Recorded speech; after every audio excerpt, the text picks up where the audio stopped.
Hey everyone, this is Julie.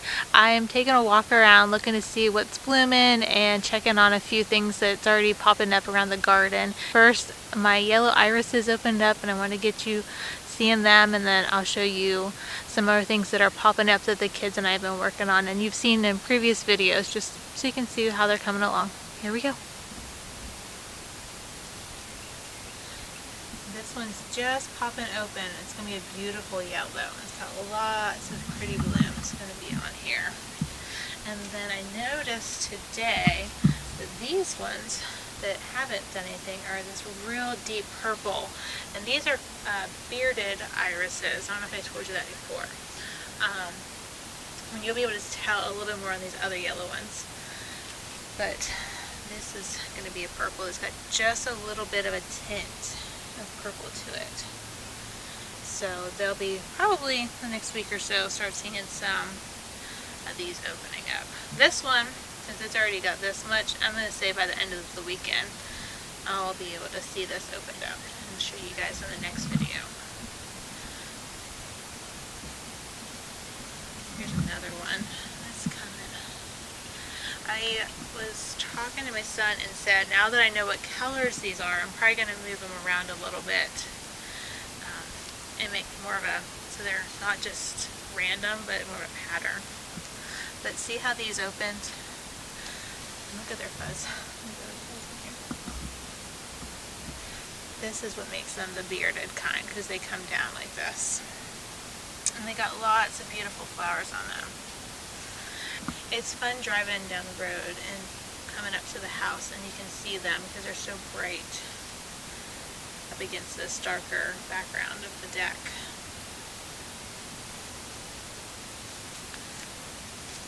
These are getting a little bit closer, but we still got a little ways before the peonies open up.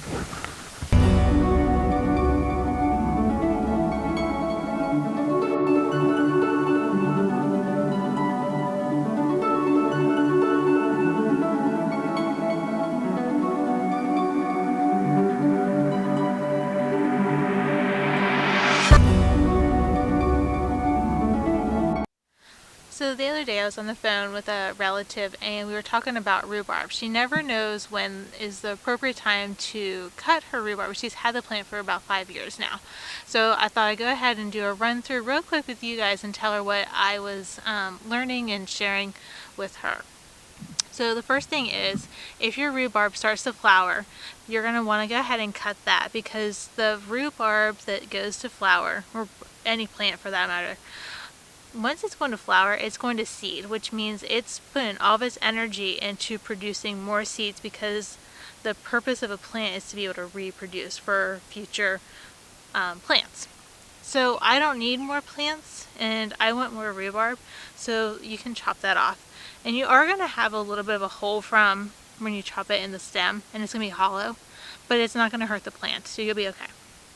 The next thing I told her is this plant right here, I'm not going to want to take the whole plant.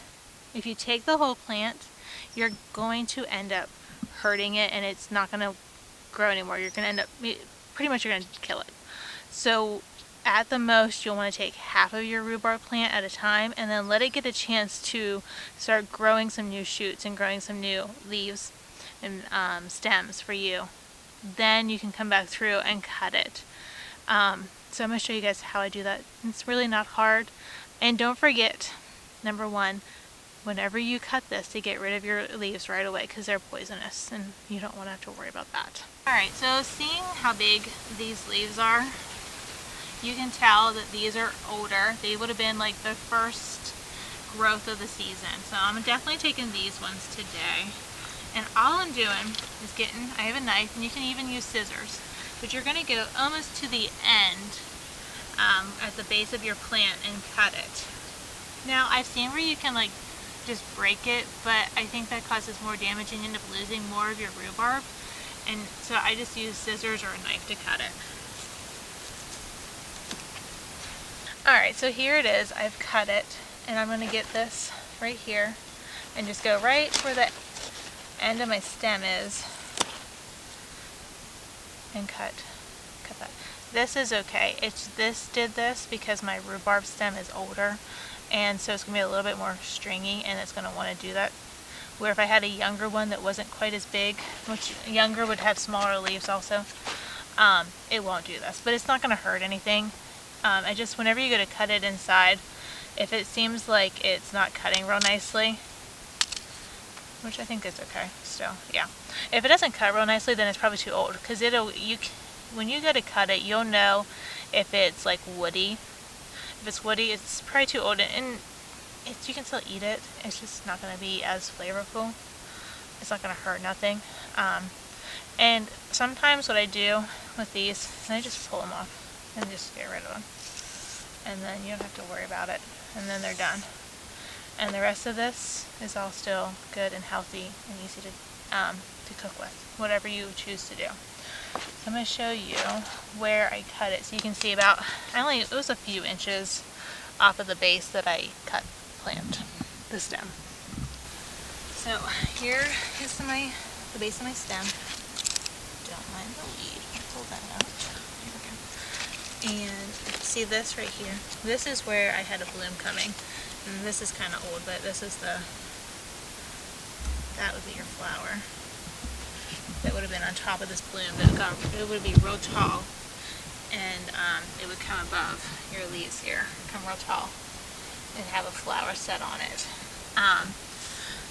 Here's a younger one that you'd probably be able to take real easy without any stringiness to it. And this one you can tell has been damaged, so I'm going to just take it off here too and get rid of it. But look, there's a new little shoot coming. Anyhow, back to this. I just took it a few inches off of the base and cut it, and then it'll have room and still have enough energy to keep growing some more stems so that I can keep eating this. Another thing to keep in mind is not all rhubarb is going to have this color to it. Mine's got a little bit of red. A little bit of reddish pink to it at the bottom. But and then the rest of the stalk is green. Some rhubarb is all the red color. The whole stalk is a red color.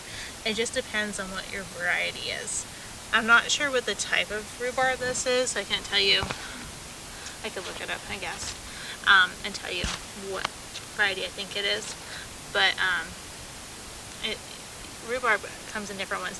And when I got rhubarb, that's what I was waiting on. I was like, why isn't this a red color? I knew from having rhubarb growing up that this is what I needed to look for cutting, but I couldn't figure out why it wasn't red, and it's just because it's not the variety that we have.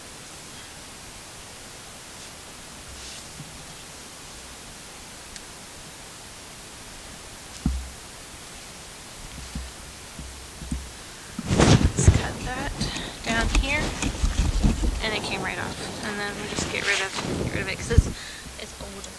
You can tell it's dry. You don't want to eat that. This piece right, just cut off, and it's gonna be a little bit hollow in the middle. So when I harvest my rhubarb, I usually don't use it all right away. I'm waiting on some strawberries that I had ordered from a farmer stand up the road from us, and then I'll probably make some breads with it.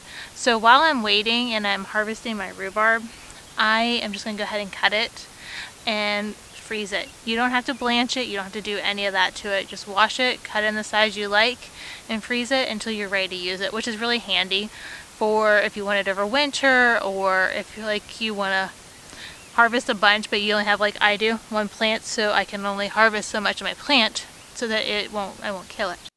So then if you were wanting to use it, all you have to do is pull it out of the freezer, thaw it, and get rid of some of the juices, and you'd be ready to go and use it however you'd like to. And it's really handy in the middle of winter when you're wanting to make some different things to have this, and you just pull it out, because I freeze my strawberries also, and then I can make strawberry rhubarb bread in the middle of winter if I want. So just an idea, and in case you didn't know, it's easy to harvest. Rhubarb is a very forgiving plant. I've hardly done anything to it, and it's here in a little corner, happy as could be. Alright, next we're going to go look at the kale and talk about it. So here is the kale. that I've showed you. We got Mr. and Mrs. Kale. Well, Mr. and Mrs. Kale here are getting flowers. So, what do we do about my flowers, and why do we have them? Well, the flowers on kale and a lot of your salad greens come in the second year, because the first year they don't flower and go to seed. It's your second year that they do that. So what I'm gonna do is just snip them, and you can eat this. It's not gonna hurt anything to eat that.